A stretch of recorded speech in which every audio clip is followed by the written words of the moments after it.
നമ്മൾ അടുത്ത പാഠത്തിലേക്ക് പ്രവേശിക്കുമ്പോൾ നമ്മൾ സഭയുടെ മറ്റൊരു പ്രത്യേകതയെക്കുറിച്ചാണ് കൂടുതൽ ആഴത്തിൽ പഠിക്കുവാൻ പോവുക. സഭ ശ്ലൈഹികമാണ് എന്നത്. സഭയുടെ ഒരു പ്രത്യേകതയാണ് സഭ ശ്ലൈഹികമാണ് എന്നത്. ഈശോ ഒരിക്കൽ മലമുകളിലേക്ക് കയറിയിട്ട് തനിക്കിഷ്ടമുള്ളവരെ എല്ലാവരെയും വിളിച്ചു. ഒത്തിരി പേരെയൊന്നും വിളിച്ചില്ല, 12 പേരെ മാത്രമാണ് ഈശോ തനിക്ക് അവൻ്റെ സമീപത്തേക്ക് ചെല്ലുന്നു. ഏറ്റവും അടുത്ത് ഏറ്റവും കൂടുതൽ സ്നേഹിതന്മാരായിട്ട് വിളിച്ചത് 12 പേരെയാണ്. തന്നോട് കൂടി ആയിരിക്കുന്നതിനും, ഈ വിളിച്ചത് തന്നോട് കൂടി ആയിരിക്കുക, പ്രസംഗിക്കാൻ അയക്കുക, പിശാചുക്കളെ ബഹിഷ്കരിക്കുക, ഇതിനൊക്കെ അധികാരം നൽകുന്നതിന് വേണ്ടിയിട്ടാണ് ഈശോ ഈ പ്രിയപ്പെട്ടവരായിട്ട് ഇഷ്ടപ്പെട്ടവരെ തിരഞ്ഞെടുത്ത് വിളിക്കുക. വിശുദ്ധ മർക്കോസ് എഴുതിയ സുവിശേഷം അധ്യായം 3 13 മുതൽ 19 വരെയുള്ള വാക്യങ്ങളിലാണ് ഇത് നമ്മൾ കാണുന്നത്. തന്നോട് കൂടി ആയിരിക്കുന്നതിനും പ്രസംഗിക്കാൻ അയക്കുന്നതിനും പിശാചുക്കളെ ബഹിഷ്കരിക്കാൻ അധികാരം നൽകുന്നതിനുമായി അവൻ 12 പേരെ നിയോഗിച്ചു. ഇവരെയാണ് നമ്മൾ സ്ലീഹന്മാർ എന്ന് വിളിക്കുക, അപ്പസ്തോലന്മാർ എന്നൊക്കെ വിളിക്കുന്നത്. ഈ സ്ലീഹന്മാരാകുന്ന അടിത്തറമേലാണ് ഈശോ സഭയെ സ്ഥാപിച്ചത്. തൻ്റെ സഭയെ ഈശോ സ്ഥാപിച്ചത് തനിക്കിഷ്ടപ്പെട്ടതായിട്ട് തിരഞ്ഞെടുത്ത് വിളിച്ച ഈ 12 പേരുടെയും അടിസ്ഥാനത്തിലാണ് സഭയെ പണിതുയർത്തിയിരിക്കുന്നത്. സഭയുടെ ശ്ലൈഹികതയുടെ അടിസ്ഥാനമാണിത്. സഭയുടെ ശ്ലൈഹികതയുടെ അടിസ്ഥാനം ഇതാണ്. അപ്പസ്തോലന്മാരും പ്രവാചകന്മാരുമാകുന്ന അടിത്തറമേൽ പണിതുയർത്തപ്പെട്ടവരാണ് നിങ്ങൾ. നമ്മളോട് ദൈവം പറയുകയാണ്, നമ്മളോട് ഈശോ പറയുകയാണ്, അപ്പസ്തോലന്മാരും പ്രവാചകന്മാരുമാകുന്ന അടിത്തറമേൽ പണിയപ്പെട്ടവരാണ് നിങ്ങൾ. ഈ അടിത്തറയിലാണ് നിങ്ങൾ പണിയപ്പെട്ടിരിക്കുന്നത്. ഈ അടിത്തറയുടെ മൂലക്കല്ലോ അത് ക്രിസ്തുവാണ്. നമുക്കറിയാം, ഒരു കെട്ടിടം പണിയുമ്പോൾ നമ്മളൊരു കല്ല് മാത്രം വെഞ്ചിരിച്ച് ഒത്തിരി കല്ലുകൾ വെച്ചാണ് കെട്ടിടം പണിയുന്നത്. പക്ഷേ ഒരു കല്ലിനെ പ്രത്യേകമായി തിരഞ്ഞെടുത്ത് അതിനെ പ്രത്യേകമായ വിധം പാകപ്പെടുത്തി അതിനെ വെഞ്ചിരിച്ച് അതിനെ മൂലക്കല്ലായിട്ട് വെക്കുന്നു. എന്ന് പറഞ്ഞ പോലെ ഈ സഭയുടെ മൂലക്കല്ല് എന്ന് പറയുന്നത് ക്രിസ്തുവാണ്. ക്രിസ്തുവിൽ ഭവനം ഒന്നാകെ സമന്വയിക്കപ്പെട്ടിരിക്കുന്നു. ഈ ക്രിസ്തുവിൽ ഭവനം ഈ സഭയിലെ അംഗങ്ങളെല്ലാവരും കൂടി ഒന്നായിട്ട് സമന്വയിക്കപ്പെട്ടിരിക്കുകയാണ്. ക്രിസ്തുവാണ് അടിസ്ഥാനം, ക്രിസ്തുവിലാണ് മൂലക്കല്ല്. കർത്താവിൽ പരിശുദ്ധ ആലയമായി അത് വളർന്നുകൊണ്ടിരിക്കുകയും ചെയ്യുന്നു. ഈ സഭ ഇന്ന് വളർന്നുകൊണ്ടിരിക്കുകയാണ്, വളർന്ന് പന്തലിച്ചുകൊണ്ടിരിക്കുകയാണ്. ഇത് ക്രിസ്തുവാകുന്ന ആ കല്ലിന്മേലും സ്ലീഹന്മാരുടെ അടിസ്ഥാനത്തിന്മേലും പണിതുയർത്തപ്പെട്ട പ്രവാചകന്മാരാലുമൊക്കെ പണിതുയർത്തപ്പെട്ട ഈ സഭ ഇന്ന് പടർന്ന് പന്തലിച്ചുകൊണ്ടിരിക്കുകയാണ്. എഫെസൊസ്കാർക്ക് എഴുതിയ ലേഖനം 2-ാം അധ്യായം 20 മുതൽ 21 വരെയുള്ള വാക്യങ്ങളിൽ ഈ സഭയുടെ വളർച്ച, ഈ തിരുവചനം നമ്മൾക്ക് കാണുവാൻ സാധിക്കും. മിശിഹ സംഭവത്തിൻ്റെ ദൃക്സാക്ഷികളും, അതായത് മിശിഹായുടെ പീഡാനുഭവം, മരണം, ഉത്ഥാനം എല്ലാം അതിന് ദൃക്സാക്ഷികളായ ഈശോയുടെ ജീവിതവും എല്ലാം കണ്ട് അനുഭവിച്ച് അത് ആസ്വദിച്ച് അതിൽ രക്ഷ കണ്ടെത്തിയവരാണ് ഈ സ്ലീഹന്മാർ. ഇതിൻ്റെ എല്ലാം ദൃക്സാക്ഷികളാണ്. ഈ ദൃക്സാക്ഷ്യം അവർ മറ്റുള്ളവർക്ക് പങ്കുവച്ചു കൊടുക്കുകയാണ്. അവിടുത്തെ രക്ഷാകര ദൗത്യത്തിൻ്റെ പ്രഘോഷകരായി തീരാൻ വിളിക്കപ്പെട്ട സ്ലീഹന്മാർ പരിശുദ്ധാത്മാവിൻ്റെ ആവാസത്താൽ അവിടുത്തെ സാക്ഷികളായി മാറി. അവർ ഈശോയുടെ മരണം മൂലം അല്ലെങ്കിൽ ഈശോയെ അടക്കപ്പെട്ടതൊക്കെ നിമിഷങ്ങളിലെല്ലാം അവർ ആകെ നിരാശരായി തീർന്നു. എന്നാൽ ഈശോയുടെ ഉത്ഥാനം വഴി അവിടുന്ന് വീണ്ടും അവിടുത്തെ പരിശുദ്ധാത്മാവിനെ ഇവരിലേക്ക് നിവസിപ്പിക്കുമ്പോൾ ഇവർ കൂടുതൽ ശക്തിയുള്ളവരായി തീരുകയാണ്. ഇവർ കൂടുതൽ സാക്ഷികളായി, ദൈവത്തിൻ്റെ സാക്ഷികളായിട്ട് മാറുകയാണ്. സ്ലീഹന്മാരുടെ സാക്ഷ്യവും പ്രഘോഷണവുമാണ് സഭയുടെ രൂപീകരണത്തിന് കളമൊരുക്കിയത്. ഈ സ്ലീഹന്മാരുടെ സാക്ഷ്യം ഇവർ അനുഭവിച്ചറിഞ്ഞ ഈശോയെ മറ്റുള്ളവരോടുമായി പ്രഘോഷിച്ചപ്പോഴാണ്, അങ്ങനെയാണ് സഭ രൂപീകൃതമായത്. ഈ സ്ലീഹന്മാരുടെ വിശ്വാസ അനുഭവം എന്താണെന്ന് നമുക്ക് കൂടുതൽ ആഴത്തിലൊന്ന് നോക്കാം. സ്ലീഹന്മാരുടെ വിശ്വാസ അനുഭവമാണ് സഭയുടെ അടിസ്ഥാനം. സഭയുടെ അടിസ്ഥാനം എന്ന് പറയുന്നത് സ്ലീഹന്മാരുടെ വിശ്വാസ അനുഭവമാണ്. ഞാൻ ആരാണെന്നാണ് എന്ന ഈശോയുടെ ചോദ്യത്തിന് നീ ജീവനുള്ള പുത്രനായ ക്രിസ്തുവാണ് എന്ന് പത്രോസ് മറുപടി നൽകി. പല ശിഷ്യന്മാരും പല മറുപടികൾ, നീ പ്രവാചകന്മാരിൽ ഒരുവനാണ്, നീ ഏലിയ, അത് ഇങ്ങനെ ഓരോരോ കാര്യങ്ങൾ പറഞ്ഞെങ്കിലും അതിലൊന്നും തൃപ്തിയാകാതെ ഈശോ വീണ്ടും വീണ്ടും ചോദിച്ചു, ഞാൻ ആരെന്നാണ് മറ്റുള്ളവർ പറയുന്നതെന്ന് ചോദിച്ചപ്പോൾ അവർ പലരും പറയുന്നതെല്ലാം പറഞ്ഞു. എന്നാൽ ഞാൻ ആരെന്നാണ് നിങ്ങൾ പറയുന്നത് എന്ന് ചോദിച്ചപ്പോൾ ശിഷ്യപ്രമുഖനായ പത്രോസ് ചാടി പറയുകയാണ്, നീ ജീവനുള്ള ദൈവത്തിൻ്റെ പുത്രനായ ക്രിസ്തുവാണ്.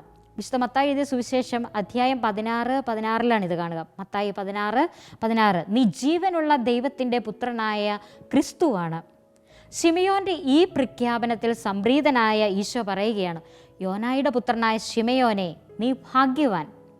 മാംസരക്തങ്ങളല്ല, സ്വർഗസ്ഥനായ എൻ്റെ പിതാവാണ് നിനക്കിത് വെളിപ്പെടുത്തി തന്നത്. ഇത് നീ തന്നെ പറഞ്ഞതൊന്നുമല്ല, നിൻ്റെ മാംസരക്തങ്ങളൊന്നുമല്ല ഇത് വിളിച്ചു പറഞ്ഞത്, പക്ഷേ ഇത് വെളിപ്പെടുത്തിയത് സ്വർഗസ്ഥനായ എൻ്റെ പിതാവാണ് നിനക്കിത് വെളിപ്പെടുത്തി തന്നത്. ഞാൻ നിന്നോട് പറയുന്നു, നീ പത്രോസാണ്. ശിമയോന് മറ്റൊരു ഭാവം അവിടുന്ന് നൽകുകയാണ്, നീ പത്രോസാണ്. ഈ പാറമേൽ എൻ്റെ സഭ ഞാൻ സ്ഥാപിക്കും. പത്രോസ് എന്ന് പറഞ്ഞാൽ അത് പാറ എന്നാണ് അർത്ഥം.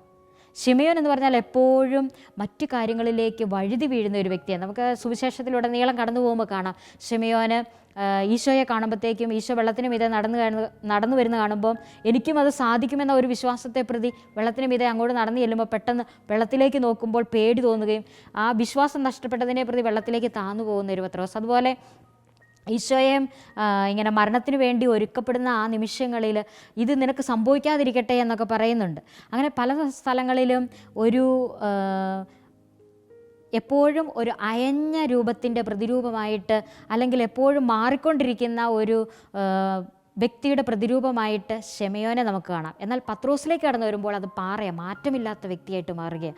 അങ്ങനെ ഒരു ബലഹീനനായ ഒരു മനുഷ്യനെ കയ്യിലേക്കാണ് ഈ സഭ സ്ഥാപിക്കാനായിട്ട് ദൈവം തിരഞ്ഞെടുക്കുക, ഈ സഭയുടെ താക്കോൽ ദൈവം കൊടുക്കുക.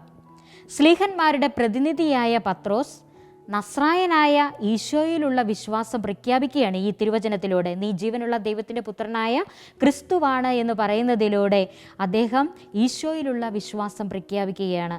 അതുപോലെ തന്നെ നമ്മുടെ പിതാവായ മാർത്തോമാ ശ്ലീഹ ഉദ്ഘോഷിച്ചു, എൻ്റെ കർത്താവേ, എൻ്റെ ദൈവമേ എന്ന്. യോഹന്നാൻ ശ്ലീഹ എഴുതിയ സുവിശേഷം 20 അധ്യായം 28 ഇത് നമ്മൾ കാണുന്നത്. എൻ്റെ കർത്താവേ, എൻ്റെ ദൈവമേ എന്ന് പറഞ്ഞുകൊണ്ട് ഈശോയിലുള്ള വിശ്വാസം വ്യക്തമാക്കിയ തോമാ ശ്ലീഹ. ഈശോയെ കർത്താവും ദൈവവുമായി ശ്ലീഹന്മാർ വിശ്വസിച്ചു. ഈ തിരുവചനങ്ങളിലൂടെ എല്ലാം കടന്നു പോകുമ്പോൾ നമുക്ക് കാണുവാൻ സാധിക്കുക, തൻ്റെ അരുമ ശിഷ്യർ ശ്ലീഹന്മാർ ഈശോയെ കർത്താവും ദൈവവുമായി ഏറ്റുപറയുകയാണ്. ആ വിശ്വാസം അവർ പ്രഘോഷിക്കുന്നുണ്ട് പല അവസരങ്ങളിലും. അവരുടെ വിശ്വാസ പ്രഘോഷണം ശ്രവിച്ചവർ ആ വിശ്വാസത്തിലേക്ക് കടന്നു വന്നു.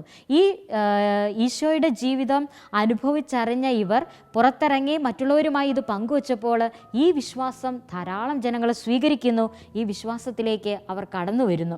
അങ്ങനെ ശ്ലീഹന്മാരുടെ വിശ്വാസാനുഭവം സഭയുടെ അടിത്തറയായി മാറി. സഭ സ്ഥാപിക്കപ്പെടുന്ന, സഭ ആരംഭിക്കുന്ന ആ നിമിഷങ്ങളിൽ ഈ ശ്ലീഹന്മാരുടെ പ്രഘോഷണങ്ങളാണ് ഈ വിശ്വാസത്തിലേക്ക് കടന്നു വരുവാൻ അവിടെയായിരുന്ന എല്ലാ ജനതയ്ക്കും സാധിച്ചത്. അങ്ങനെ ശ്ലീഹന്മാരുടെ വിശ്വാസാനുഭവം സഭയുടെ അടിത്തറയായി മാറുകയാണ്. ഇനി നമുക്ക് നോക്കാനുള്ളത് ശ്ലീഹന്മാരെ ഈശോ ഭരമേൽപ്പിച്ച ദൗത്യങ്ങൾ ഏതൊക്കെ എന്നുള്ളതാണ്. ഈശോയെ ശ്ലീഹന്മാർ ഭരമേൽപ്പിച്ച ദൗത്യങ്ങൾ അഥവാ ശ്ലീഹന്മാരുടെ ദൗത്യങ്ങൾ. ഇസ്രായേലിനെ അടിമത്തത്തിൽ നിന്നും മോചിപ്പിച്ച് കാനാൻ ദേശത്തേക്ക് ആനയിക്കാൻ ദൈവം ആഗ്രഹിച്ചു. അതിനനുസരിച്ച് ദൈവം പ്രവർത്തിക്കുകയും ചെയ്തു. അവരെ തൻ്റെ വിശുദ്ധ ജനമാക്കാൻ അവിടുന്ന് പദ്ധതിയൊരുക്കി. ആ പദ്ധതിക്ക് മുമ്പിൽ അവർ തങ്ങളെ തന്നെ അടിയറ വെച്ചപ്പോൾ ദൈവത്തിൻ്റെ പദ്ധതി അവരിലൂടെ പൂർത്തീകരിക്കപ്പെടുകയാണ്.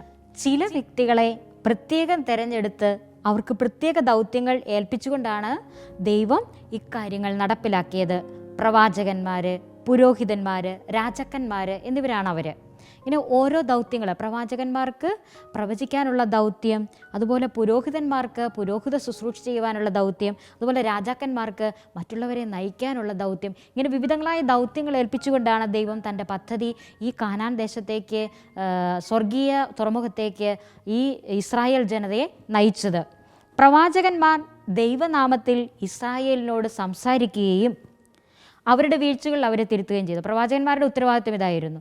അവരെ ദൈവനാമത്തിൽ അവരോട് സംസാരിക്കുക. ദൈവത്തിന് ഇവരോട് പറയാനുള്ള കാര്യങ്ങൾ പ്രവാചകന്മാർ വഴി ദൈവം പറയിപ്പിക്കുന്നു. ഒപ്പം അവരുടെ തെറ്റുകൾ കാണുമ്പോൾ അവരെ തിരുത്താനുള്ള ഉത്തരവാദിത്വവും പ്രവാചകന്മാരുടേതായിരുന്നു. പുരോഹിതന്മാർ ദൈവജനത്തിൻ്റെ വിശുദ്ധീകരണത്തിനായി ബലികൾ അർപ്പിക്കുന്നവരായിരുന്നു. പുരോഹിതന്മാർക്ക് മാത്രമേ ഇതിനുള്ള അവകാശവും അനുവാദവുമുള്ളൂ. ദൈവജനത്തിനു വേണ്ടി, അവരുടെ വിശുദ്ധീകരണത്തിനു വേണ്ടി ബലിയർപ്പിക്കുക. എന്നാൽ രാജാക്കന്മാർ ഇസ്രായേലിനെ ശത്രുക്കളുടെ ആക്രമണങ്ങളിൽ നിന്ന് സംരക്ഷിക്കുകയും നയിക്കുകയും ചെയ്യുകയാണ്. മറ്റ് വ്യക്തികളുടെ മറ്റ് രാജ്യക്കാരുടെ ഒക്കെ ആക്രമണങ്ങളിൽ നിന്ന് ഈ ഇസ്രായേൽ ജനത്തെ സംരക്ഷിക്കുകയും അവരെ നേരായ വഴിക്ക് നയിക്കുകയും ചെയ്യുകയായിരുന്നു രാജാക്കന്മാരുടെ ദൗത്യം.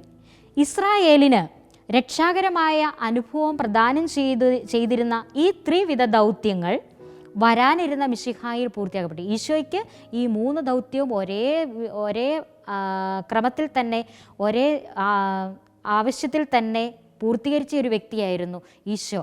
അത് 3ഉം പൂർത്തിയാക്കാനുള്ള ആ കഴിവ് പിതാവായ ദൈവം ഈശോയ്ക്ക് നൽകിയിട്ടുണ്ടായിരുന്നു.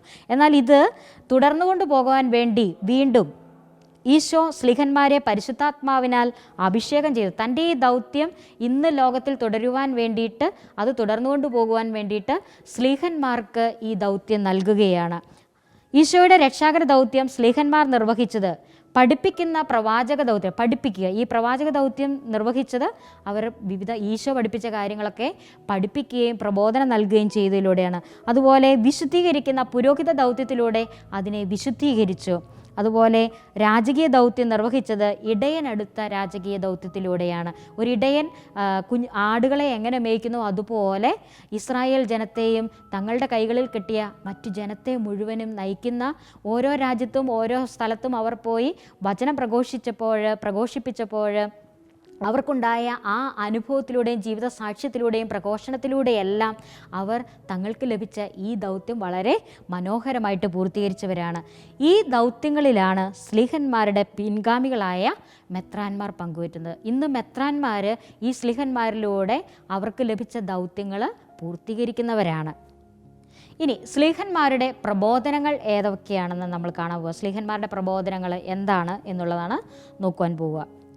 പരിശുദ്ധാത്മാവിനെ സ്വീകരിച്ച സ്ലീഹന്മാർ ഈശോ കൽപ്പിച്ചിരുന്നത് പോലെ സകല ജനപദങ്ങളോടും സുവിശേഷം പ്രസംഗിച്ചു തുടങ്ങി.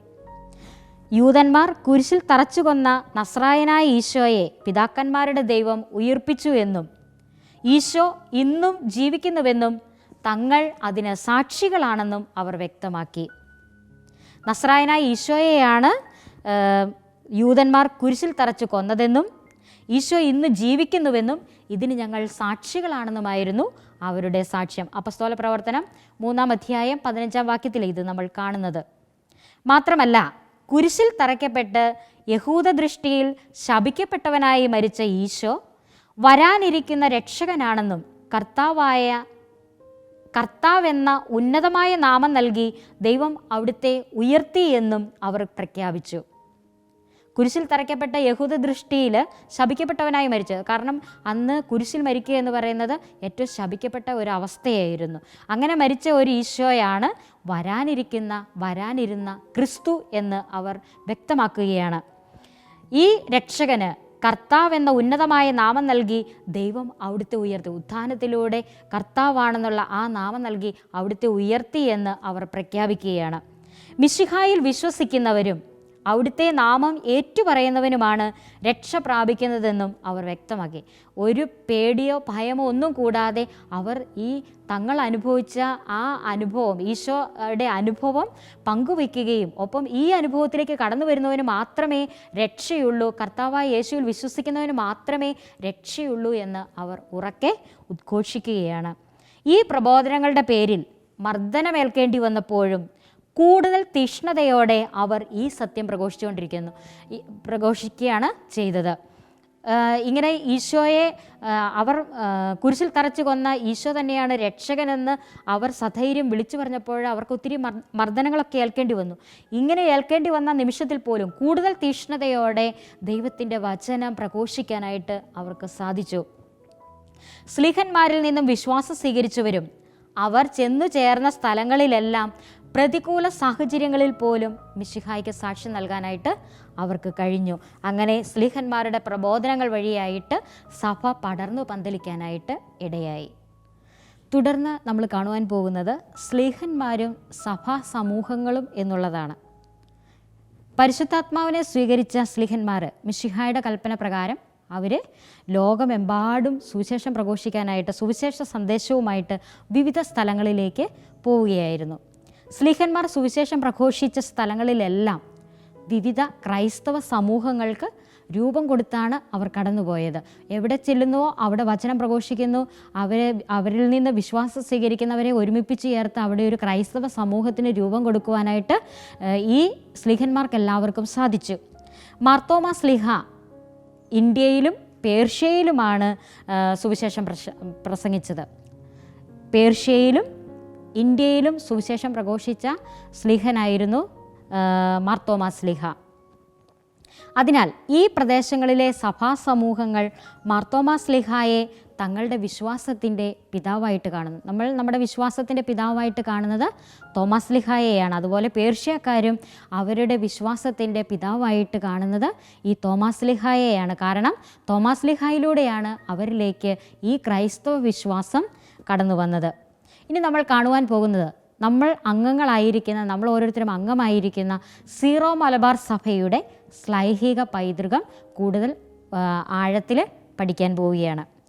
മാർത്തോമാ സ്ലീഹായിൽ നിന്ന് നേരിട്ട് വിശ്വാസം സ്വീകരിക്കുവാൻ ഭാഗ്യം ലഭിച്ചവരാണ് നമ്മുടെ പൂർവികർ തോമാസ് സ്ലീഹായിൽ നിന്ന് നേരിട്ട് വിശ്വാസം സ്വീകരിച്ചവരാണ്. ഈ വിശ്വാസ പാരമ്പര്യമാണ് തലമുറയായിട്ട് സീറോ മലബാർ സഭാംഗങ്ങളായ നമുക്ക് ലഭിച്ചിരിക്കുന്നത്. മാർത്തോമാ നസ്രാണികൾ, മാർത്തോമാ ക്രിസ്ത്യാനികൾ എന്നിങ്ങനെയുള്ള പേരുകൾ നമ്മുടെ സഭയുടെ ശ്ലൈഹിക അടിസ്ഥാനത്തെ ചൂണ്ടിക്കാണിക്കുകയാണ്. നമ്മളെ വിളിക്കുന്നത് നമ്മൾ ആരിൽ നിന്ന് വിശ്വാസം സ്വീകരിച്ചുവോ ആ സ്ലീഹായുടെ പേര് കൂട്ടിയാണ് മാർത്തോമാ നസ്രാണികളെന്നും മാർത്തോമാ ക്രിസ്ത്യാനികളെന്നൊക്കെയാണ് നമ്മൾ അറിയപ്പെടുന്നത്. ഈശോയെ കർത്താവും ദൈവവുമായി ഏറ്റുപറഞ്ഞ അവിടുത്തോടൊപ്പം ജീവിക്കുവാനും മരിക്കാനും സന്നദ്ധത പ്രകടിപ്പിച്ച സ്ലീഹായാണ് മാർത്തോമാ സ്ലീഹ. നമുക്കും അവനോടുകൂടി പോയി മരിക്കാം എന്ന് പറഞ്ഞ് സധൈര്യം എന്തിനും തയ്യാറായി നിന്ന ഒരു തോമാസ് സ്ലീഹ. ഈ സ്ലീഹായിലൂടെ കൈവന്ന വിശ്വാസ അനുഭവമാണ് നമ്മുടെ സഭയുടെ ശ്ലൈഹിക അടിസ്ഥാനം. നമ്മുടെ സഭയ്ക്ക് ലഭിച്ച അടിസ്ഥാനം എന്ന് പറയുന്നത് ഈ തോമാസ് സ്ലീഹായിലൂടെ നാം കൈവരിച്ചതാണ്. ഇനി ഈ മെത്രാന്മാർ എന്നത് അവർ ആരാണ് എന്നാണ് നമ്മൾ കാണുവാൻ പോവുക. സ്ലീഹന്മാരുടെ പിൻഗാമികളാണ് മെത്രാന്മാർ. അവർ തങ്ങൾക്ക് ലഭിച്ച പരിശുദ്ധാത്മാവിൻ്റെ ശക്തിയാൽ വിശ്വാസത്തിൻ്റെ ആധികാരിക പ്രബോധകരും പ്രധാന ആചാര്യന്മാരും അജപാലകരുമാണ്.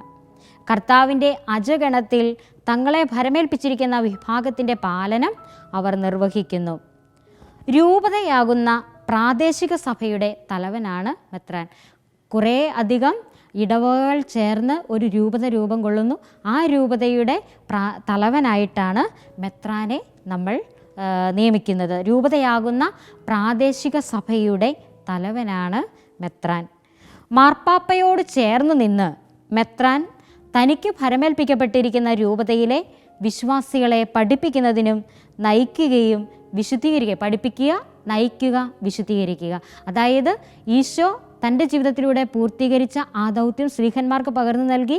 സ്ലീഹന്മാരും ഈ 3 ദൗത്യങ്ങളാണ് നിർവഹിച്ചത്: പഠിപ്പിക്കുക, വിശുദ്ധീകരിക്കുക, നയിക്കുക. ഇതേ ദൗത്യമാണ് ഇന്ന് മെത്രാന്മാർക്ക് ഭരമേൽപ്പിക്കപ്പെട്ടിരിക്കുന്നത്. അതായത് തനിക്ക് ഭരമേൽപ്പിക്കപ്പെട്ടിരിക്കുന്ന രൂപതയിലെ വിശ്വാസികളെ പഠിപ്പിക്കുക, നയിക്കുക, വിശുദ്ധീകരിക്കുക. ഇതാണ് മെത്രാന്മാരുടെ ദൗത്യങ്ങൾ. ഇനി നമ്മൾ കാണുവാൻ പോകുന്നത് മേജർ ആർച്ച് ബിഷപ്പ്. അതാരാണെന്നുള്ള മേജർ ആർച്ച് ബിഷപ്പ് മാർപ്പാപ്പയോട് ചേർന്ന് നിന്ന് ഭരണം നിർവഹിക്കുന്ന സ്വയം ഭരണാധികാരമുള്ള പ്രാദേശിക സഭകളാണ് പേട്രിയാർക്കൽ സഭകൾ എന്നറിയപ്പെടുക. അതായത് മാർപ്പാപ്പയോട് ചേർന്ന് നിൽക്കുന്നു, എന്നാൽ ഭരണം നിർവഹിക്കുന്നത് സ്വയം ഭരണാധികാരമാണ്. ഇങ്ങനെയുള്ള സഭകളെ പേട്രിയാർക്കൽ സഭകൾ എന്നാണ് വിളിക്കുന്നത്. പേട്രിയാർക്കൽ സഭകളുടെ തലവൻ പാത്രിയാർക്കീസ് ആണ്. പേട്രിയാർക്കൽ സഭയുടെ എല്ലാം തലവനെ പാത്രിയാർക്കീസ് എന്നാണ് വിളിക്കുന്നത്. പേട്രിയാർക്കൽ സഭകൾ കൂടാതെ തത്തുല്യമായ അധികാര അവകാശങ്ങളോട് കൂടിയ മേജർ ആർക്കി എപ്പിസ്കോപ്പൽ സഭകളുമുണ്ട്. മേജർ ആർക്കി എപ്പിസ്കോപ്പൽ സഭകളുടെ തലവനാണ് major arch bishop. Major archiepiscopal സഭകളുടെ തലവനെയാണ്, അല്ലെ ആ സഭയുടെ തലവനെയാണ് മേജർ ആർച്ച് ബിഷപ്പ് എന്ന് വിളിക്കുന്നത്. സീറോ മലബാർ സഭ 1992 ഈ സ്ഥാനത്തേക്ക് ഉയർത്തപ്പെട്ടു. മേജർ ആർക്കി എപ്പിസ്കോപ്പൽ പദവിയിലേക്ക് ഉയർത്തപ്പെട്ട സീറോ മലബാർ സഭ 1992 ഈ സ്ഥാനത്തേക്ക് ഉയർത്തപ്പെട്ടത്. എറണാകുളം അങ്കമാലി ആസ്ഥാനമായുള്ള നമ്മുടെ സഭയുടെ ആദ്യത്തെ major arch bishop Mar Antony പടിയറയാണ്. മാർ ആൻ്റണി പടിയറ പിതാവാണ് ഈ നമ്മുടെ സീറോ മലബാർ സഭയുടെ, അതായത് മേജർ ആർക്കി എപ്പിസ്കോപ്പൽ പദവിയിലേക്ക് ഉയർത്തപ്പെട്ടപ്പോൾ ആദ്യമായിട്ട് ആർച്ച് ബിഷപ്പായിട്ട് തിരഞ്ഞെടുക്കപ്പെട്ടത്. 1997 മാർ വർക്കി വിധേയത്തിലും 2011 മുതൽ മാർ ജോർജ് ആലഞ്ചേരി പിതാവുമാണ് ഈ നമ്മുടെ സീറോ മലബാർ സഭയുടെ മേജർ ആർച്ച് ബിഷപ്പായിട്ട് തുടർന്ന് സ്ഥാനമേറ്റതും ഇപ്പോൾ തുടർന്നുകൊണ്ടിരിക്കുന്നതും. 2011 സ്ഥാനമേറ്റ മാർ ജോർജ് ആലഞ്ചേരി പിതാവാണ് ഇപ്പോഴും നമ്മുടെ സഭയുടെ തലവനായിട്ട്, നമ്മുടെ ആർച്ച് ബിഷപ്പായിട്ട്, മേജർ ആർച്ച് ബിഷപ്പായിട്ട് തുടരുന്നത്. ഈ സഭ, നമ്മുടെ സീറോ മലബാർ സഭയുടെ കാര്യാലയം എന്ന് പറയുന്നത് കാക്കനാടുള്ള മൗണ്ട് സെൻറ്റ് തോമസ് ആണ്. ഇവിടെയാണ് ഈ സഭയുമായി ബന്ധപ്പെട്ടിട്ടുള്ള എല്ലാ കാര്യാലയങ്ങളും എല്ലാ ഓഫീസുകളും പ്രവർത്തിക്കുന്നത്. അടുത്തതായി നമ്മൾ കാണുവാൻ പോകുന്നത് മാർപ്പാപ്പയുടെ പരമാധികാരത്തെക്കുറിച്ചാണ്. ഈശോ തിരഞ്ഞെടുത്ത 12 അപ്പസ്തലന്മാരുടെ സംഘത്തിൽ ഈശോ തന്നെ പ്രാമുഖ്യം കൊടുത്ത വ്യക്തിയാണ് ശമയോൻ പത്രോസ്. ഈശോയുടെ സർവ്വപ്രധാനമായിട്ടുള്ള എല്ലാ സന്ദർഭങ്ങളിലും ഈശോ കൂട്ടിക്കൊണ്ടുപോയ ഒരു വ്യക്തിയായിരുന്നു വിശുദ്ധ പത്രോസ്. ഈശോയുടെ പ്രത്യേക പരിഗണനയ്ക്കും സ്നേഹത്തിനും ശാസനയ്ക്കും ഒക്കെ പാത്രീഭൂതനായ പത്രോസ് തൻ്റെ സഭയുടെ സ്ഥാപനത്തിലും ദൗത്യത്തിലും മുഖ്യസ്ഥാനം അവിടെ നൽകി. പത്രോസിനാണ് തൻ്റെ സഭയിലും സഭയുടെ സ്ഥാപനത്തിലുമെല്ലാം മുഖ്യ പങ്ക് നൽകുക. സഭയുടെ മേൽ പത്രോസിന് പരമാധികാരം നൽകുന്നതായി സുവിശേഷങ്ങളിൽ നാം കാണുന്നുണ്ട്. പത്രോസാകുന്ന പാറമേൽ സഭ സ്ഥാപിക്കുമെന്നും സ്വർഗരാജ്യത്തിൻ്റെ താക്കോലുകൾ അവന് നൽകുമെന്നും ഈശോ വാഗ്ദാനം ചെയ്യുന്നുണ്ട്. 12 പേരിൽ ഒന്നാമനായി ഈശോ പത്രോസിനെ നിയമിച്ചുവെന്ന് ഇതിൽ നിന്ന് വ്യക്തമാകുന്നു. ഈ 12 ശിഷ്യന്മാരെ ഈശോ പ്രത്യേകമാംവിധം തനിക്ക് ഇഷ്ടപ്പെട്ടവരായിട്ട് തിരഞ്ഞെടുത്തുവെങ്കിലും ഇവരിൽ നിന്ന് ഒരാളെ പ്രത്യേകമായിട്ടും സ്നേഹിച്ചുവെന്നും പരിഗണിച്ചുവെന്നും ഈ തിരുവചനം നമ്മെ സാക്ഷ്യം നൽകുകയാണ്. അതിനാൽ മെത്രാന്മാരിൽ ഒന്നാമനാണ് മാർപ്പാപ്പ. ഈ പത്രോസിന് നൽകിയ അതേ സ്ഥാനമാണ് മാർപ്പാപ്പയ്ക്ക് നൽകുന്നത്. കാരണം മാർപ്പാപ്പ വിശുദ്ധ പത്രോസിൻ്റെ പിൻഗാമിയാണ്. വിശുദ്ധ പത്രോസിൻ്റെ പിൻഗാമിയാണ് മാർപ്പാപ്പ. അതുകൊണ്ട് സഭയിലെ പ്രധാനപ്പെട്ട ആൾ, ഏറ്റവും പരമാധികാരമുള്ള ആൾ മാർപ്പാപ്പയാണ്. മെത്രാന്മാരിൽ ഒന്നാമനാണ് മാർപ്പാപ്പ. ഇതിന് കാരണം ഈ 12 പേരിൽ ഒന്നാമനായി ഈശോ പത്രോസിനെ നിയമിച്ചു എന്നതാണ് ഇതിനൊക്കെയുമുള്ള കാരണം. മാർപ്പാപ്പ ഒരേ സമയം റോമിൻ്റെ മെത്രാനും ആഗോള കത്തോലിക്ക സഭയുടെ തലവനുമാണ്. ഒരേ സമയം റോമിൻ്റെ മെത്രാനുമാണ്, ഒപ്പം ആഗോള കത്തോലിക്ക സഭയുടെ തലവനുമാണ്. സാർവത്രിക സഭയെ മുഴുവനും നയിക്കാനും വിശുദ്ധീകരിക്കാനും പഠിപ്പിക്കുവാനുമുള്ള അധികാരം മാർപ്പാപ്പയ്ക്കുണ്ട്. നമ്മൾ കഴിഞ്ഞ ഇതിൽ കണ്ടു, മെത്രാന് ആ ഒരു ഒരു രൂപതയുടെ അജപാലനം, അവരെ പഠിപ്പിക്കാൻ, അവരെ നയിക്കാൻ, അവരെ വിശുദ്ധീകരിക്കാനുള്ള ദൗത്യമാണ്. എന്നാൽ മാർപ്പാപ്പയ്ക്ക് ആഗോള സഭയെ മുഴുവനും പഠിപ്പിക്കാനും വിശുദ്ധീകരിക്കുവാനും നയിക്കുവാനുമുള്ള വലിയ ദൗത്യമാണ്, അതിനുള്ള വലിയ അധികാരമാണ് കൊടുത്തിരിക്കുന്നത്. ഒന്നാം വത്തിക്കാൻ കൗൺസിൽ മാർപ്പാപ്പയുടെ പരമാധികാരം ഒരു വിശ്വാസ സത്യമായി പ്രഖ്യാപിച്ചു. ചാക്രിക ലേഖനങ്ങളിലൂടെയും അപ്പസ്തോലിക പ്രബോധനങ്ങളിലൂടെയും മാർപ്പാപ്പമാർ സഭാമക്കൾക്ക് ആധികാരികമായിട്ടുള്ള പഠനങ്ങൾ നൽകി വരികയാണ്. ഈ സഭയെ നയിക്കുന്നതും വിശുദ്ധീകരിക്കുന്നതും സഭയെ പഠിപ്പിക്കുന്നതുമൊക്കെ ഈ അപ്പസ്തോലിക പ്രബോധനങ്ങളിലൂടെയും ചാക്രിക ലേഖനങ്ങളിലൂടെയുമൊക്കെയാണ്. ഇതാണ് മാർപ്പാപ്പയുടെ പരമാധികാരം എന്ന് പറയുക. ഇനി മെത്രാന്മാരുടെ സംഘാതാത്മകത എന്നതാണെന്ന് നമ്മൾ നോക്കുവാൻ പോവുക. വിശുദ്ധ പത്രോസും ബാക്കി 11 സ്ലീഹന്മാരും ചേർന്നുണ്ടായ ശ്ലൈഹിക കൂട്ടായ്മ പോലെ സ്ലീഹന്മാരുടെ പിൻഗാമികളായ മെത്രാന്മാരും പത്രോസിൻ്റെ പിൻഗാമിയായ മാർപ്പാപ്പയും ചേർന്ന മെത്രാന്മാരുടെ കൂട്ടായ്മയാണ് സഭയെ നയിക്കുന്നത്. സഭയെ നയിക്കുന്നത് മാർപ്പാപ്പ തനിയല്ല, മറിച്ച് മാർപ്പാപ്പയും മാർപ്പാപ്പയോട് ചേർന്ന് നിൽക്കുന്ന മെത്രാന്മാരും കൂടി ചേർന്നുള്ള അവരുടെ സംഘാതാത്മകതയാണ് സഭയെ നയിച്ചുകൊണ്ടിരിക്കുന്നത്. മെത്രാൻ സംഘത്തിൻ്റെ തലവൻ മാർപ്പാപ്പയാണ്. മാർപ്പാപ്പയോട് ചേർന്ന് നിന്ന് മെത്രാന്മാർ തങ്ങളുടെ ശ്ലൈഹിക അധികാരം വിനിയോഗിക്കുമ്പോൾ സാർവത്രിക സഭയിൽ മെത്രാന്മാരുടെ സംഘാതാത്മകത പ്രകടമാകുന്നു. സഭയിൽ മെത്രാന്മാരുടെ സംഘാതാത്മകത പ്രകടമാകുന്ന സർവപ്രധാന വേദിയാണ് എക്യുമെനിക്കൽ കൗൺസിൽ അഥവാ സാർവത്രിക സൂനഹദോസ് എന്ന് പറയുന്നത്. മെത്രാന്മാരുടെ സംഘാതാത്മകത പ്രകടമാകുന്ന സർവപ്രധാന വേദി എന്ന് പറയുന്നത് എക്യുമെനിക്കൽ കൗൺസിൽ അഥവാ സാർവത്രിക സൂനഹദോസാണ്. സ്ലീഹന്മാരിൽ നിന്ന് വിശ്വാസം സ്വീകരിക്കുകയും അവരുടെ പിൻഗാമികളായ മെത്രാന്മാരാൽ നയിക്കപ്പെടുകയും ചെയ്യുന്ന സഭയാണ് കത്തോലിക്ക സഭ.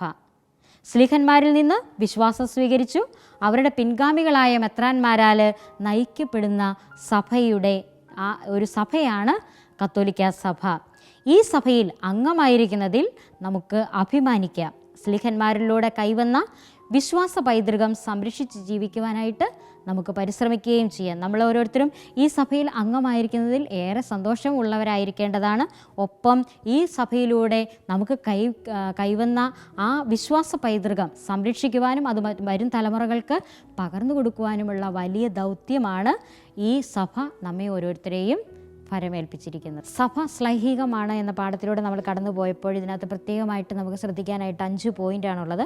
ഒന്നാമത്തേത്, സ്ലീഹന്മാരുടെ വിശ്വാസാനുഭവം സഭയുടെ അടിത്തറയാകുന്നത് എങ്ങനെയെന്നുള്ളതാണ്. സ്ലീഹന്മാരുടെ വിശ്വാസാനുഭവം സഭയുടെ അടിത്തറയാകുന്നത് എങ്ങനെയെന്നുള്ളതാണ്. ഈശോയെ കർത്താവും ദൈവവുമായി സ്ലീഹന്മാർ വിശ്വസിച്ചു. ആ വിശ്വാസം അവർ പ്രഘോഷിച്ചു. അവരുടെ വിശ്വാസ പ്രഘോഷണം ശ്രവിച്ചവർ ആ വിശ്വാസത്തിലേക്ക് കടന്നു വന്നു. അങ്ങനെ സ്ലീഹന്മാരുടെ വിശ്വാസാനുഭവം സഭയുടെ അടിത്തറയായി മാറി എന്നുള്ളതാണ് പ്രധാനപ്പെട്ട പോയിൻ്റ്. അതായത് 80-ാമത്തെ പേജിൽ 1-ാമത്തെ പാരഗ്രാഫിൻ്റെ അവസാന ഭാഗത്താണ് ഇത് നമ്മൾ കാണുക. ഈശോയെ കർത്താവും ദൈവവുമായി സ്ലീഹന്മാർ വിശ്വസിച്ചു. ആ വിശ്വാസം അവർ പ്രഘോഷിച്ചു. അവരുടെ വിശ്വാസ പ്രഘോഷണം ശ്രവിച്ചവർ ആ വിശ്വാസത്തിലേക്ക് കടന്നു വന്നു. അങ്ങനെ സ്ലീഹന്മാരുടെ വിശ്വാസാനുഭവം സഭയുടെ അടിത്തറയായി മാറി. 2-ാമത്തെ പോയിന്റ്, സ്ലീഹന്മാരുടെ പിൻഗാമികളായ മെത്രാന്മാരുടെ ദൗത്യങ്ങളാണ്. അത് നമ്മൾ കണ്ടു. പഠിപ്പിക്കുക, വിശുദ്ധീകരിക്കുക, നയിക്കുക. പഴയ നിയമം മുതലേ പ്രവാചകന്മാർ, രാജാക്കന്മാർ, പുരോഹിതന്മാർ ഇവരിലൂടെ ഈ ദൗത്യം പൂർത്തീകരിച്ചു കൊണ്ടുവന്നു. അത് സ്ലീഹന്മാർക്ക് പകർന്നു നൽകി. ഇന്ന് അത് സഭയിലെ മെത്രാന്മാരിലൂടെ തുടർന്നു കൊണ്ടുപോവുകയാണ്. ഇനി സീറോ മലബാർ സഭയുടെ ശ്ലൈഹിക പൈതൃകം ഏതെന്നുള്ളതാണ് 3-ാമത്തെ പോയിന്റ്. മാർത്തോമാ സ്ലീഹായിൽ നിന്ന് നേരിട്ട് വിശ്വാസം സ്വീകരിക്കാൻ ഭാഗ്യം ലഭിച്ചവരാണ് നമ്മുടെ പൂർവികർ. ഈശോയെ കർത്താവും ദൈവവുമായി ഏറ്റുപറഞ്ഞ അവിടുത്തോടൊപ്പം ജീവിക്കാനും മരിക്കാനും സന്നദ്ധത പ്രകടിപ്പിച്ച സ്ലീഹായാണ് ഈ മാർത്തോമാ സ്ലീഹ. ഈ സ്ലീഹായിലൂടെ കൈവന്ന വിശ്വാസ അനുഭവമാണ് നമ്മുടെ സഭയുടെ ശ്ലൈഹിക അടിസ്ഥാനം എന്ന് പറയുന്നത്. 4-ാമത്തെ പോയിന്റ്, സഭയിൽ മെത്രാന്മാരുടെ സംഘാതാത്മകത പ്രകടമാകുന്നത് എപ്പോൾ എന്നുള്ളതാണ്. വിശുദ്ധ പത്രോസും ബാക്കി 11 സ്ലീഹന്മാരും ചേർന്നുണ്ടായ ശ്ലൈഹിക കൂട്ടായ്മ പോലെ സ്ലീഹന്മാരുടെ പിൻഗാമികളായ മെത്രാന്മാരും പത്രോസിൻ്റെ പിൻഗാമിയായ മാർപ്പാപ്പയും ചേർന്ന മെത്രാന്മാരുടെ കൂട്ടായ്മയാണ് സഭയെ നയിക്കുന്നത്. മെത്രാൻ സംഘത്തിൻ്റെ തലവൻ എന്ന് പറയുന്നത് മാർപ്പാപ്പയാണ്.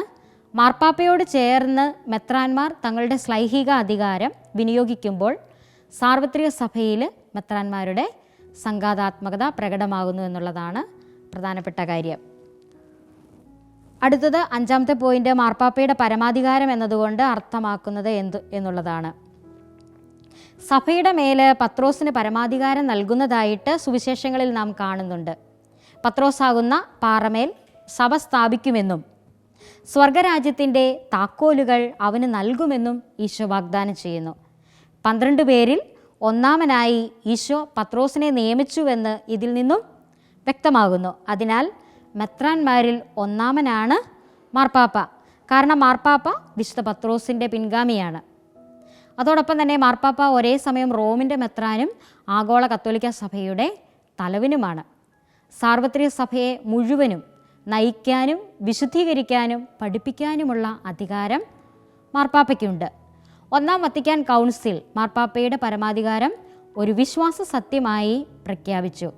ചാക്രിക ലേഖനങ്ങളിലൂടെയും അപ്പസ്തോലിക പ്രബോധനങ്ങളിലൂടെയും മാർപ്പാപ്പമാർ സഭാമക്കൾക്ക് ഈ ആധികാരിക പഠനങ്ങൾ നൽകി വരുന്നു. ഇതാണ് മാർപ്പാപ്പയുടെ പരമാധികാരം എന്നതിനെ കൊണ്ട് നമ്മൾ മനസ്സിലാക്കേണ്ടത്.